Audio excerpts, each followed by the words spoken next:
बागी सांसद मामले में स्पीकर ओम बिरला से मिल सकते हैं उद्धव गुट के सदस्य। शाम 5 बजे रख सकते हैं अपना पक्ष। राम मंदिर दान विवाद पर सियासत तेज। एसआईटी पर अखिलेश यादव ने उठाए सवाल। कहा, एफआईआर के बिना एसआईटी का गठन बिना तीर की कमान। सांसद अवधेश प्रसाद बोले, जिम्मेदारों पर अब तक कार्रवाई क्यों नहीं हुई। लखनऊ अग्निकांड के बाद एलडीए का एक्शन। बिल्डिंग पर चस्पा किया गया नोटिस। 15 दिनों में मालिकों से मांगा गया जवाब। गुवाहाटी फ्लाईओवर पर विवादित बोधे पार्टी मामले में हिरासत में मुख्य आरोपी गौतम बरुआ। पूछताछ जारी। कई धाराओं में दर्ज है मामला। मुंबई में भारी बारिश ने थामी शहर की रफ्तार। कई इलाकों में जलभराव। वाहन चालकों और आम लोगों को परेशानी। प्रशासन की हालात पर नजर।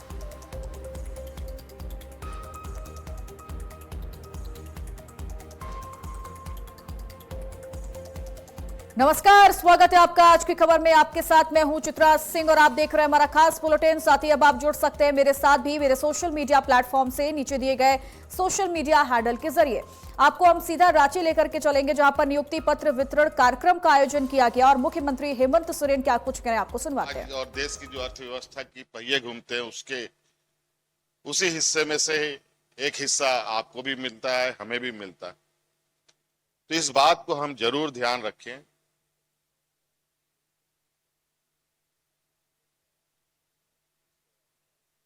कि हम जिस काम के लिए चुने गए हैं और जिस काम के लिए हमें तनख्वाह मिलती है उसको हम ईमानदारी पूर्वक निभाने का हम प्रयास करें। मैं नहीं कहता कि किसी भी व्यक्ति से गलती नहीं हो सकती, गलती हो सकती, लेकिन ये बात जरूर ध्यान रखना चाहिए कि कम से कम गलतियां हो। अगर हमें पता है कि गलती हो गई तो उसको सुधारने का भी हमें प्रयास करना चाहिए।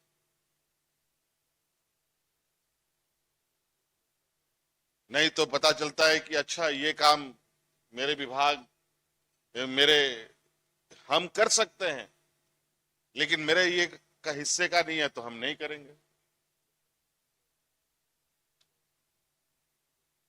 डॉक्टरों को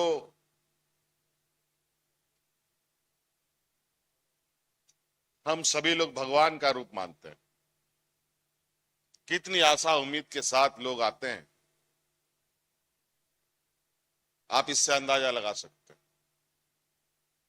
मैं डॉक्टर नहीं हूं, मैं कभी अस्पताल जाता हूं, जब डॉक्टर अपना काम करता है तो मैं उसमें कोई हस्तक्षेप नहीं करता।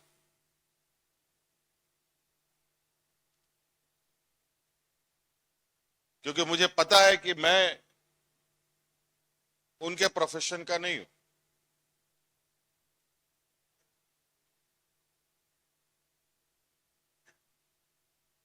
सरकार आपके लिए आपसे काफी उम्मीद के साथ और जिम्मेवारी के साथ चलने को तैयार है। मैं अभी सचिव स्वास्थ्य विभाग एसीएस से बात कर रहा था कि आप सब लोग जो अलग अलग डॉक्टर्स, ऑफिसर्स, मैनेजर्स यहां नियुक्त हुए हैं, इससे पहले आप लोग क्या करते थे, नहीं करते थे, मुझे नहीं पता। कहां आप कार्यरत थे, नहीं थे, ये मुझे नहीं पता। फिर भी मैंने एक सुझाव दिया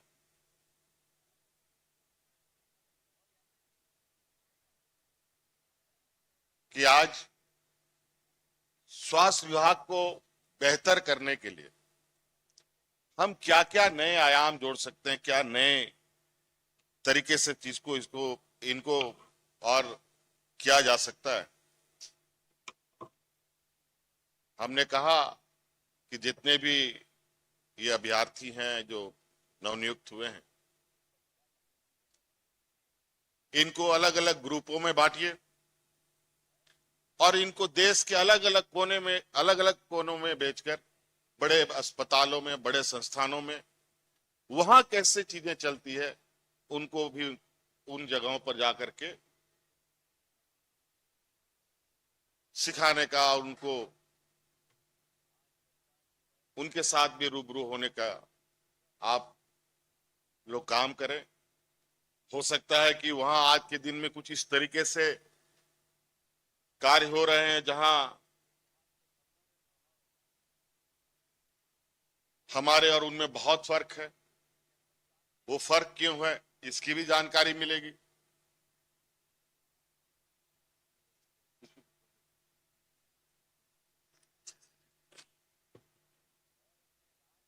आप लोग का भी मेडिकल टूर होना चाहिए। आप लोगों को भी बेहतर संस्थानों में बेहतर मैनेजमेंट, बेहतर ये जानकारी लेनी चाहिए। वहां पर लोग कैसे चीजों को मैनेज करते हैं, डॉक्टर कैसे काम करते हैं। डॉक्टर यहां आप भी हैं, डॉक्टर एम्स में भी है, डॉक्टर भेलोर में भी है और डॉक्टर अपोलो में भी है, वेदांता में भी है। क्या फर्क है?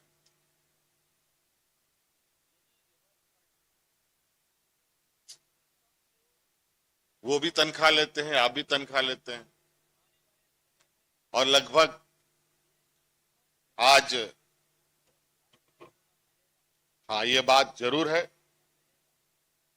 महानगरों जैसा चकाचौंध वाला शहर नगर वो हमारे पास नहीं। उसमें वक्त लगेगा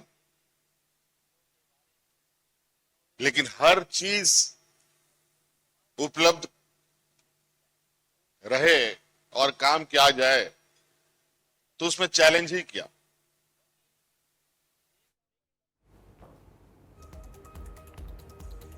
और अब चलिए आगे बढ़ेंगे, जहां लखनऊ अग्निकांड के बाद एलडीए ने बड़ा एक्शन लिया है। बिल्डिंग पर एलडीए ने नोटिस चस्पा किया है।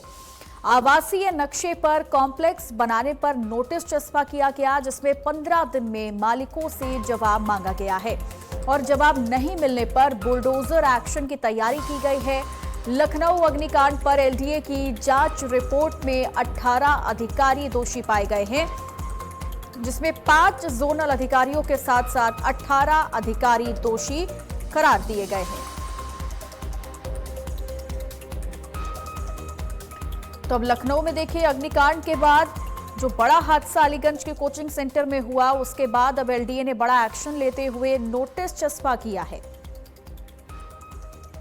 लखनऊ में 30 बच्चों की मौत के बाद अब जगा है प्रशासन और अब सीधे तौर पे ये उसी बिल्डिंग पर जो है नोटिस चस्पा किया हुआ है। हम इस समय यहीं पर हैं जहां पर बिल्डिंग में नोटिस जो है वो चस्पा कर दिया गया है, यानी कि कहा गया है नोटिस में साफ तौर पे कि ये देखिए ये नोटिस है, ये नोटिस को यहाँ पर लगा दिया गया है, चस्पा कर दिया गया है कि अगर 15 दिन के अंदर इस बिल्डिंग में नहीं खाली होती है, नहीं टूटता है, तो इसको बुलडोजर के माध्यम से उसको गिराने का काम जो है वो किया जाएगा। यानी कि साफ है कि इस बिल्डिंग पर नोटिस जो है वो चस्पा कर दी गई है किसी प्रकार से। और सबसे महत्वपूर्ण बात यह है कि ये वही बिल्डिंग है जिस बिल्डिंग में 30 बच्चों की मौत जो है हुई थी, यानी कि माफ करिएगा 15 बच्चों की मौत जो है इसी बिल्डिंग में हुई थी। ये वो बिल्डिंग के ऊपर सेकंड फ्लोर का इसका जो अपना छत है, उस बिल्डिंग की अगर हम बात करते हैं तो यहीं पर वो बच्चे जो है फंसे थे, यहीं पर कोचिंग से, और इसी रस्सी के माध्यम से जो ये एक पाइप आ रहा है, रस्सी के माध्यम से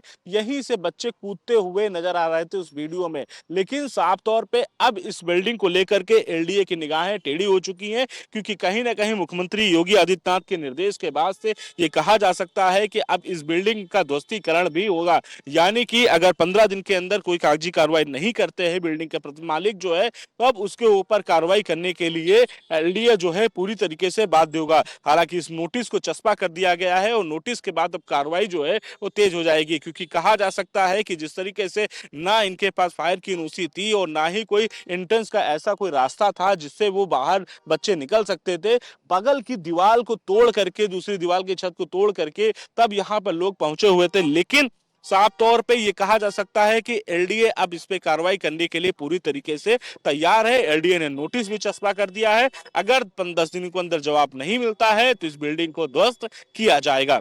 कैमरामैन सुमित के साथ मैं संदीप मिश्रा, आज की खबर, लखनऊ। तो देखिए, एक और बड़ी जानकारी आपको बता दें, जहां अलीगंज अग्निकांड के बाद एलडीए की नींद खुल गई है। सीएफओ लखनऊ पहुंचे हैं और जो कि एलएन कोचिंग सेंटर हजरतगंज में है। सीएम योगी के निर्देश के बाद देखिए अधिकारी निकले हैं और एलएन कोचिंग सेंटर को सील कर दिया गया है।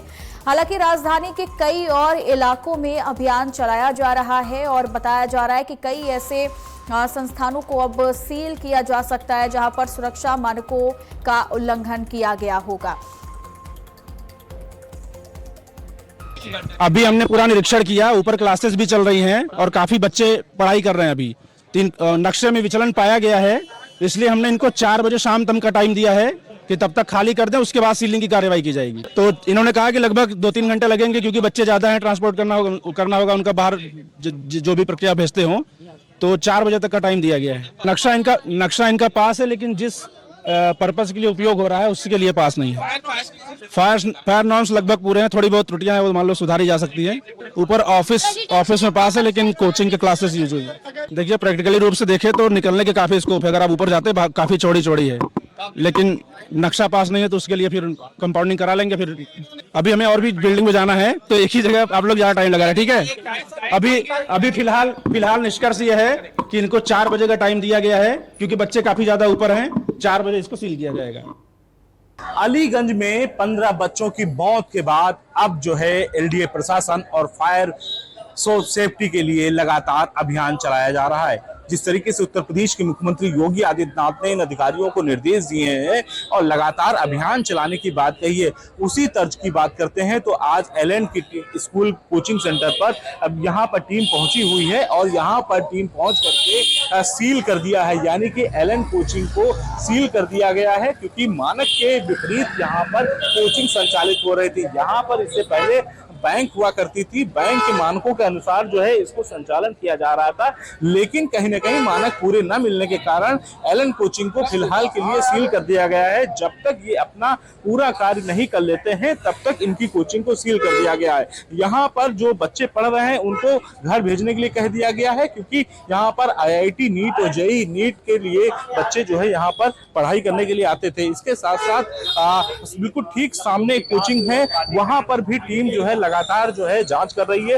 फायर की टीम है यहाँ पर जांच करती हुई नजर आ रही है। इसके साथ साथ अगर बात करते हैं तो लखनऊ विकास प्राधिकरण की भी टीमें हैं यहाँ पर, वो लगातार इस जांच करती हुई नजर आ रही हैं। तो ऐसे में जिस तरीके से लगातार टीम अब जो है धरातल पर उतर करके, ग्राउंड जीरो पर उतर करके उन कोचिंग सेंटरों के मानकों को तय किया जा रहा है, जिनके मानक नहीं पूरे हो रहे हैं उन मानकों के आधार पर उनको सील कर दिया जा रहा है और इसी तर्ज पर ये काम हो रहा है। अब दूसरी तरफ अगर बात करते हैं तो यहाँ पर इस कोचिंग में भी जो है लगातार टीम पहुंची हुई है। एलडीए की टीम है, फायर की टीम है, दोनों ही टीम जो है यहाँ उतर कर जांच करती हुई नजर आ रही हैं। इससे पहले की अगर हम बात करते हैं तो एलएन कोचिंग को सील कर दिया गया है और उन्हें कहा गया है कि यहाँ पर कोचिंग में जो भी बच्चे पढ़ रहे हैं, इस मौजूदा समय में पढ़ाई कर रहे हैं, उसको छोड़ करके फिर उसके बाद कोचिंग पूरी तरीके से बंद कर दी जाएगी। लेकिन साफ तौर पे अब धरातल पर उतर करके जब मुख्यमंत्री योगी आदित्यनाथ का जब निर्देश मिले हैं, उतर करके टीमें जांच करती हुई नजर आ रही।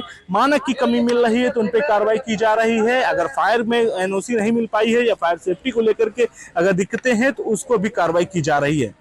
कैमरामैन सुमित के साथ मैं संदीप मिश्रा, आज की खबर, लखनऊ।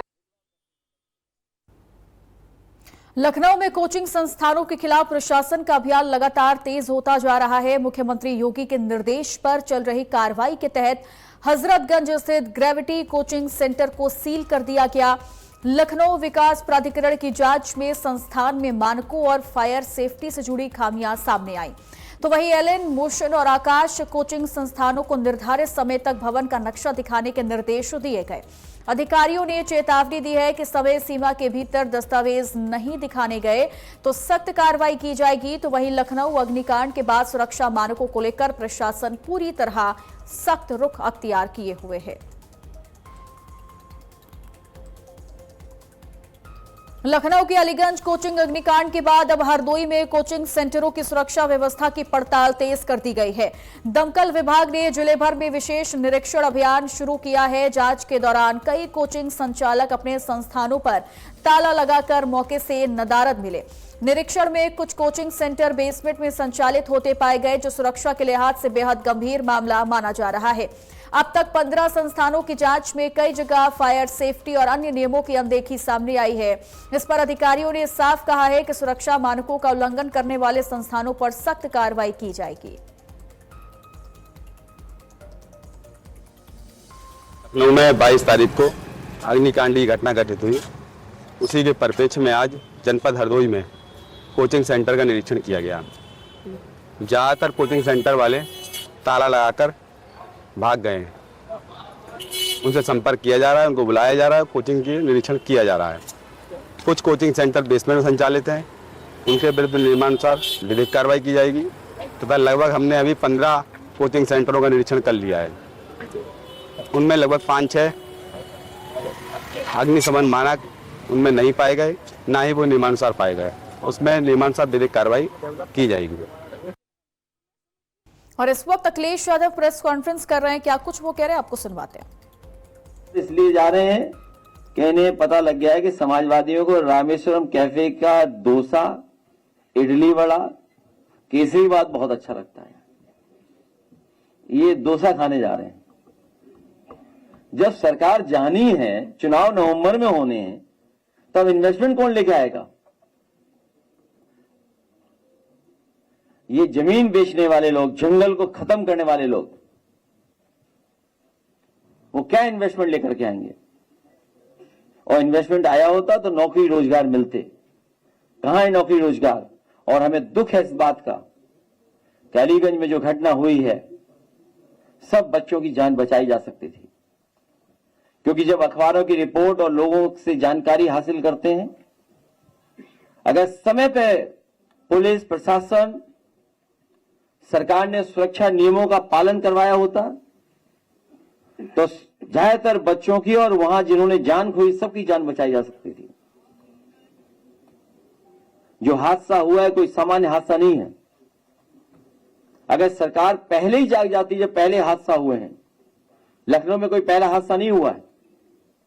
इनके महाकुंभ में न जाने कितनी बार आग लगी। कुंभ के बाद और उसके पहले भी यहीं पर हजरतगंज में एक होटल में आग लगी थी। और याद कीजिए उस समय के अखबार पढ़िए, मैंने उठा करके मंगाए थे। जब होटल में आग लगी तो सरकार ने क्या कहा था? 24 घंटे के अंदर इस पर बुलडोजर चल जाएगा। क्योंकि उनका अपना होटल था, इसलिए बुलडोजर नहीं चला। गरीबों को उजाड़ने के लिए आग लग गई कि लगा दी गई? क्या सरकार ने वहां सबक नहीं सीखा? और जो सरकार अकबर नगर के हजारों लोगों को हटा सकती है, किस कानून के अंदर हटा सकती है? तो 10 साल में ये सरकार कर क्या रही थी? सरकार की जिम्मेदारी थी, सरकार ने जिम्मेदारी नहीं निभाई और सही समय पर चीजें हो गई होती तो बहुत सारे बच्चों की जान बचाई जा सकती थी। मुझे याद है। चलिए खबरों में आगे बढ़ लेते हैं, जहां अयोध्या राम मंदिर में दान की गई विशेष धार्मिक प्रतीक वस्तु को लेकर नया विवाद सामने आया है। सपा अध्यक्ष अखिलेश यादव ने एक पोस्ट में यह दावा किया है कि अनीता भारद्वाज ने राम मंदिर दरबार के लिए चांदी का कौवा चंपत राय को भेंट किया था। अब दान की गई इस वस्तु के गायब होने को लेकर सवाल उठ रहे हैं। अखिलेश यादव का कहना है कि दानकर्ता अनीता भारद्वाज को दान की कोई रसीद नहीं दी गई थी। इस मामले के सामने आने के बाद राम मंदिर में दान और चढ़ावे के प्रबंधन को लेकर बहस तेज हो गई है।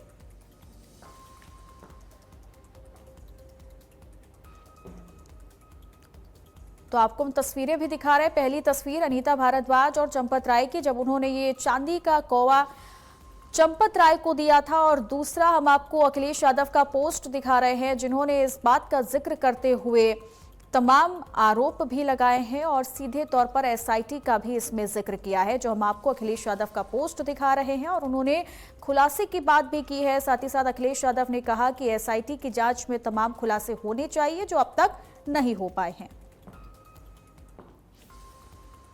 लंबे इंतजार के बाद आखिरकार भिवंडी में मानसून ने दस्तक दे दी है और शहर में तेज बारिश ने गर्मी और उमस से लोगों को काफी राहत दिलाई। पिछले कई दिनों से बारिश का इंतजार कर रहे लोगों के चेहरों पर अब सुकून साफ नजर आ रहा है। शहर के कई इलाकों में हुई झमाझम बारिश से तापमान में भी काफी गिरावट दर्ज की गई है। बारिश के बाद सड़कें पानी से भीगी दिखी तो वहीं लोगों ने मौसम का भरपूर आनंद लिया। फिलहाल भिवंडी में बारिश का सिलसिला जारी है और आगे मानसून की पहली फुहार ने पूरे शहर का मिजाज बदल दिया है। कई दिनों से भिवंडी शहर के नागरिक बारिश की राह देख रहे थे, लेकिन रात से जोरदार बारिश शुरू हो गई है। भिवंडी के कई इलाकों में बारिश हुई है, जिससे नागरिकों में खुशी का माहौल दिख रहा है। हम देख रहे हैं कि जिस तरह से महाराष्ट्र में और मुंबई के आसपास के शहरों में भी जोरदार बारिश हुई है। भिवंडी से आज की खबर के लिए अमृत शर्मा। तो 6 तस्वीरें आपकी टीवी स्क्रीन पर हम दिखा रहे हैं। ये तस्वीरें देखिए मुंबई से है, जहां मुंबई में भारी बारिश ने एक बार फिर शहर की रफ्तार पर ब्रेक लगा दिया है। लगातार हो रही बारिश के कारण कई इलाकों में जलभराव की स्थिति बन गई है। सड़कों पर पानी भरने से वाहन चालकों और आम लोगों को काफी परेशानी का सामना करना पड़ रहा है और जलभराव की वजह से कई ऐसे रास्ते हैं जहां पर यातायात काफी ज्यादा प्रभावित हुआ है। तो वहीं प्रशासन भी देखिए हालात पर नजर बनाए हुए है। प्रभावित इलाकों में राहत कार्य लगातार जारी है। तो कई ऐसी सड़कें हैं जहां पर इस वक्त जलभराव की स्थिति बन चुकी है। किंग सर्कल, गांधी मार्केट, आज मैं 25 साल से देखते आ रहा हूं कि इसका जो भी मसला है वो आज तक हल नहीं हुआ है। कि कितना भी गाड़ी लगाया, कितना बड़ा गटर बनाया है लोग ने, तो भी ये पानी का निकाल कभी भी नहीं हुआ है।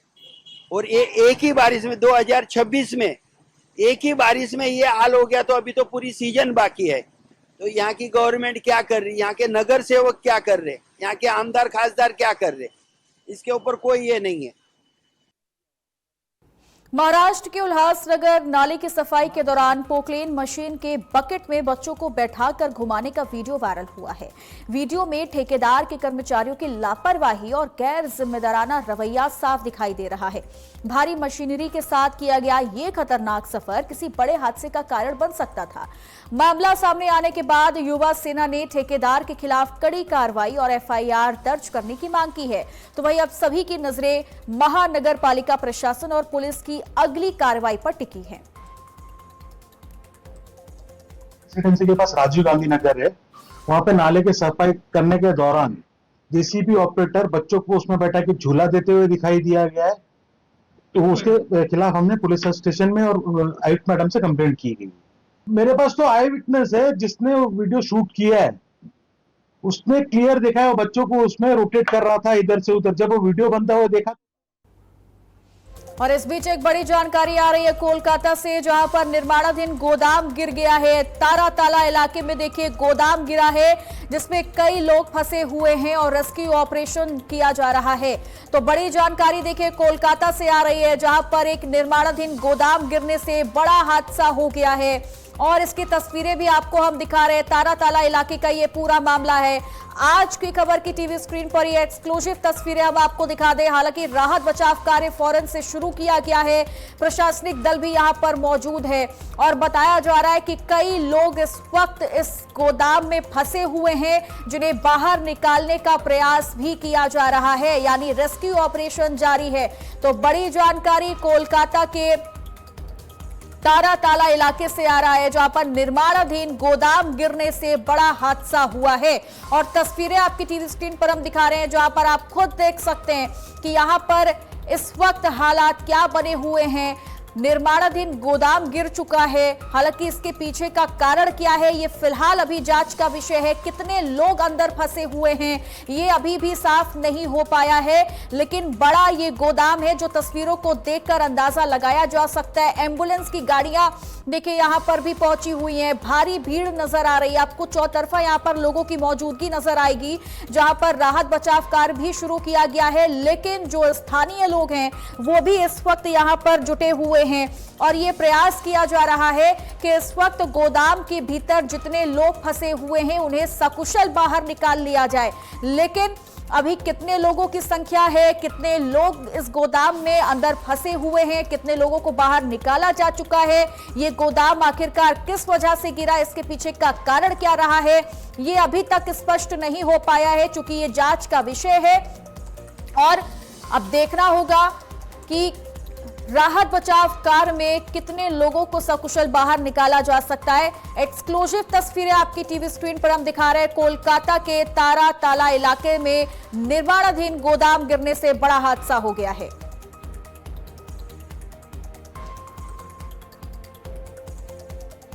और इन्हीं खबरों के साथ इस खास बुलेटिन में इतना ही। आप देखते रहिए आज की खबर। नमस्कार।